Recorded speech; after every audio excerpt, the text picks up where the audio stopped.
Hey guys, I'm sorry for not making a video for the last 2 weeks. I was just really busy with Easter and all that. So what I'm going to do today is I'm going to be reading more in my ASMR book, but this time in a soft-spoken voice instead of a whispering voice. So here we go. Hope you guys enjoy.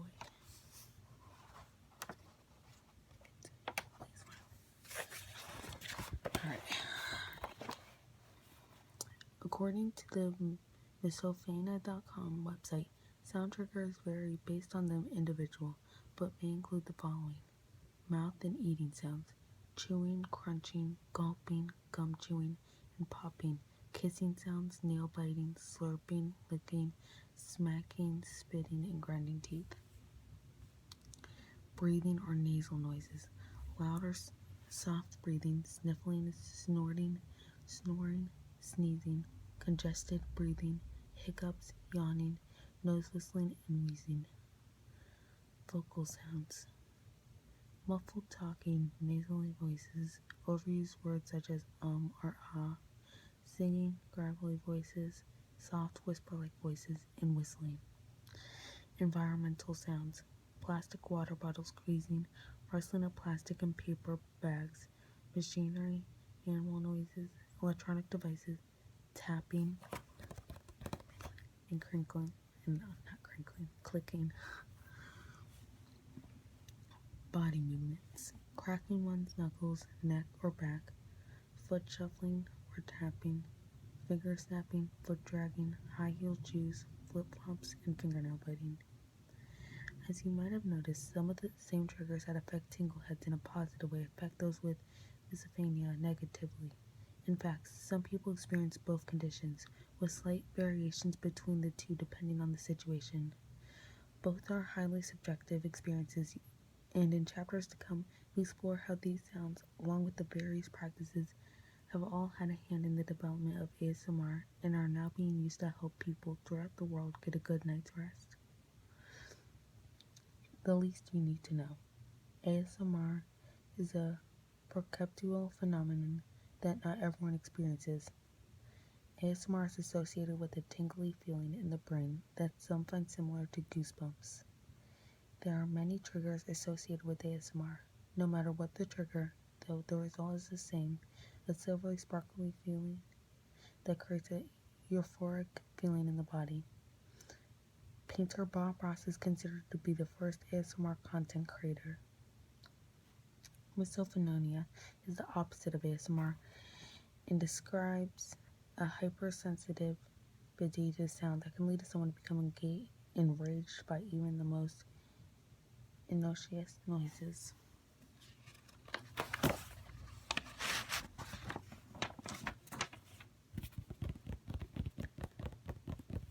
Chapter 2: ASMR and the Science of Sleep.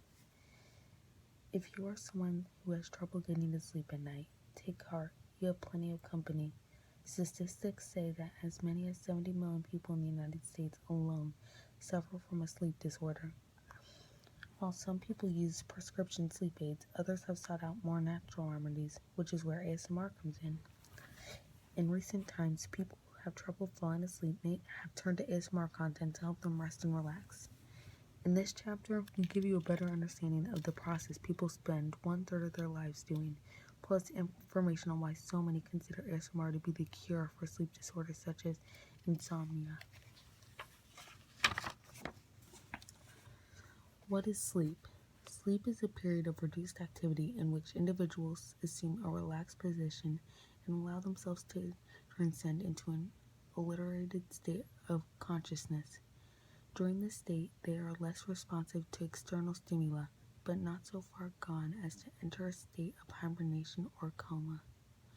While science has yet to prove exactly why people sleep, they do know that human sleep/wake state is controlled by nerve-signaling chemicals known as neurotransmitters that influence different groups of neurons in the brain. Neurons connecting the brainstem to the spinal cord produce increasing amounts of specific neurotransmitters in order to let the brain know when it is time to be alert and awake. Other neurons located in the back of the brain act as a shut-off valve to the others and tell the brain when it is time to go to sleep. There is also research to suggest that the body produces a chemical called adenosine that builds up in the blood throughout the day and causes drowsiness. It is believed that adenosine breaks down during the sleep state, causing a person to wake up. Once awake, adenosine starts building up, starting the process all over again. The sleep cycle is divided into two major alerting phases: slow wave sleep or non-rapid eye movement, paradoxal sleep or rapid eye movement. Slow wave sleep, also known as NREM, is comprised of 4 stages of relatively high voltage, low frequency brainwaves that progress from light sleep, stages 1 and 2, to deep sleep, stages 3 and 4. NREM sleep, stages 1 and 2. The first stage of sleep is a very light one. During this stage, individuals drift in and out of consciousness. Their eye and muscle movements slow down, and they can be awakened fairly easily. If aroused at this stage of rest, the individual may retain memories, fragmented images, and disjointed thoughts. Some people also experience hypnagogia, a sudden muscle contraction that follows a sensation of falling. In stage 2 of sleep, an individual's eye movements come to a halt and brain waves slow down even farther. However, they are interrupted by bursts of activities known as K complexes and sleep spindles. K complexes are large waves that occur in response to environmental stimuli, for example, the whirring of a ceiling fan, a dog barking, or noises in the bedroom. Sleep spindles mediate sleep-related functions, such as combining new information with a person's existing knowledge and remembering and forgetting. Those who are awakened in the first 2 stages of sleep may not believe they have been asleep at all, even if, from a clinical standpoint, they have. NREM sleep, stages 3 and 4.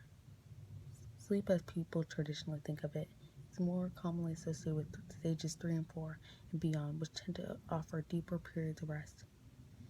Stages 3 and 4 sleep is characterized by the presence of very slow, high-amplitude delta waves. During these stages, there is no eye movement and little muscle activity, and it is more difficult to arouse individuals from their slumber.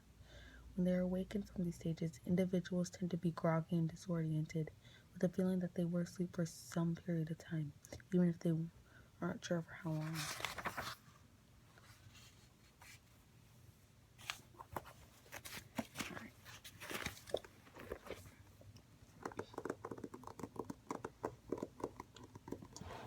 I hope you guys enjoyed this video. I'm thinking about doing some more role plays coming up. So if you have any requests for what role play you would like to see, please comment.